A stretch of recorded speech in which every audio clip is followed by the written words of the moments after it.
I'm back. This time to talk about Zatoichi meets the One-Armed Swordsman, or I guess it turns out Zatoichi and the One-Armed Swordsman. I probably shouldn't do the alternate titles for every one of these movies I'm going to watch because there are a few. Or The Blind Swordsman meets his equal. Either way, it's a 1971 film. And if you're wondering why this is a thing at all, go watch any of the last few episodes, I think, where I say even who I am and why I'm doing this and what list I'm following. Link in description. Wanted to get this out, though, before the week got away from me, since two already have. But also, guess what? Another very good film that has stood the test of time. Doesn't matter what I say 50 years later. But what I might say anyway is that this made the list, if you'll remember, because I had already seen The One-Armed Swordsman. I've always wanted to watch the Zatoichi films. So the fact that they met up, I figured when better to start. Although, I'm pretty sure I heard of Zatoichi early 2000s. Again, not necessarily early to the game in any respect, but yay film school, I guess. Which would be another great title for this series, by the way. But Zatoichi meets the One-Armed Swordsman from 1971. I'll tell you what I didn't know. Because right as the movie starts, it's a very different Zatoichi from the one I saw in 62, I think, when that first movie came out. He's on the hunt. He's calling the people he's hunting like stinking rats or something like that. So very much more confrontational than he felt in the original movie. What I didn't know is that this is the 22nd Zatoichi film already. And it is a Japanese production, by the way. This is not a... Well, okay.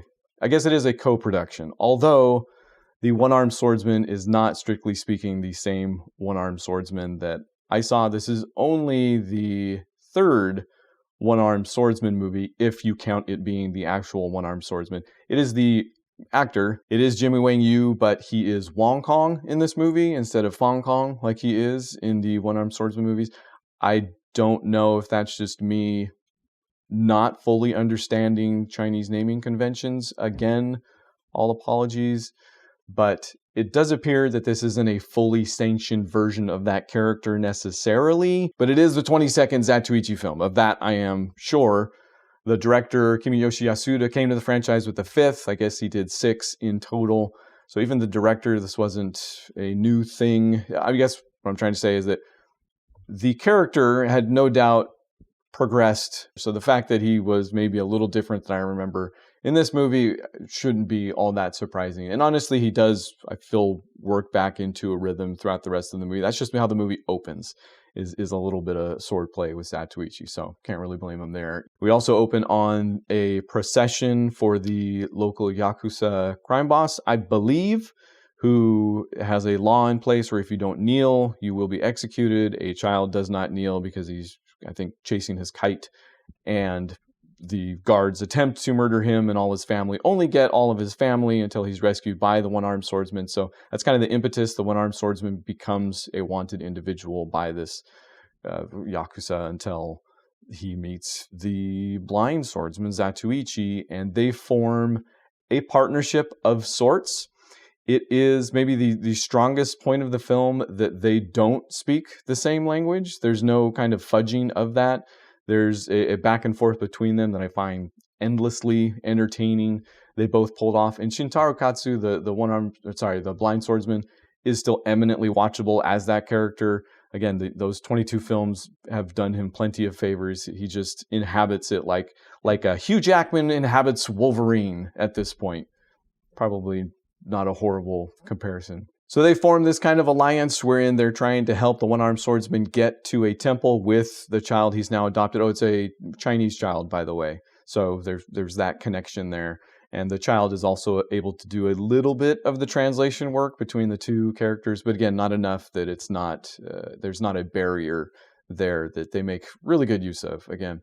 And that's pretty much the thrust of the film. It's kind of a cat and mouse between that local Yakuza that's trying to get them both. And I spent most of the movie scared that they would do the whole thing where confusion or miscommunication drives the majority of the plot. And they get close at times where I had to kind of reevaluate why that's so annoying to me. And I think probably because I've seen it done so poorly, so often. You know, that thing where one or two words could really clear everything up.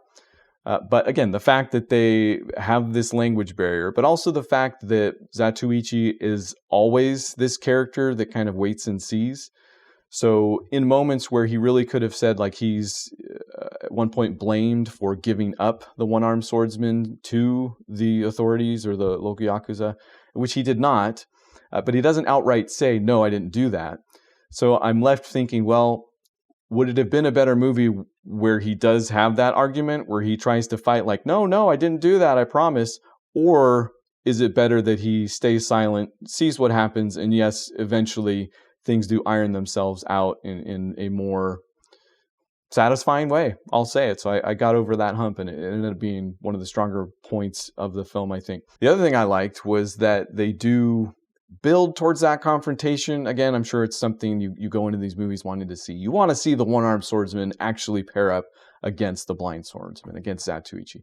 And you do for the last 4 minutes of the movies. That's how long they take building up to it, and it's such a good payoff when it does actually happen. And yes, it happens because there is a miscommunication. You get the feeling if they really did know. In fact, I believe that might be one of the final lines in the film, that if only they could have understood each other's words, none of this would have happened. And I won't say what actually does happen, but it's surprising and not surprising at the same time, given some of the things I've already said.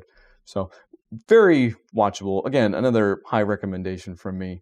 The only thing I would say, not that could use another pass, that doesn't really apply here, but that didn't maybe come together fully, is with the choreography, the action choreography. And I tried really hard to find out who was in charge of it because again, this is a Japanese production.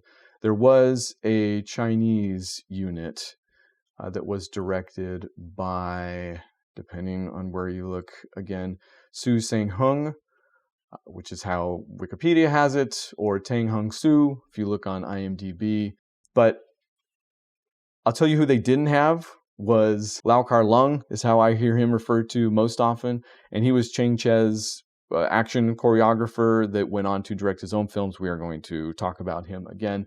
But if you look him up on IMDb, it's Chia Lang Lu. So either way, that single person they did not have for this, whether in Japan or for the Chinese unit. And it kind of shows for some of the kung fu choreography, I will say.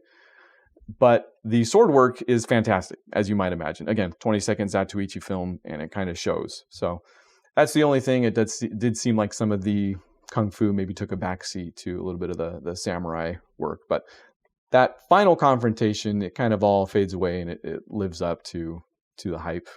I don't know. There's a lot of hype out there for Zatoichi meets the one-armed swordsman still. I don't know. It'll live up to it if there is. So that's it for this week. Next time, hopefully week, for this is going to be another catch-up. I'm going to stick with 4 since that seemed to fit okay with the last one. So 4 more films for next week. If you check out that list, you can see what they are. If I check out that list, I can see what they are. Looks like there's a very good chance it could be The Five Fingers of Death, The Fate of Li Khan, The Spiritual Boxer, and The 36th Chamber of Shaolin. So that actually works out pretty good. So next 4 next week. See you guys.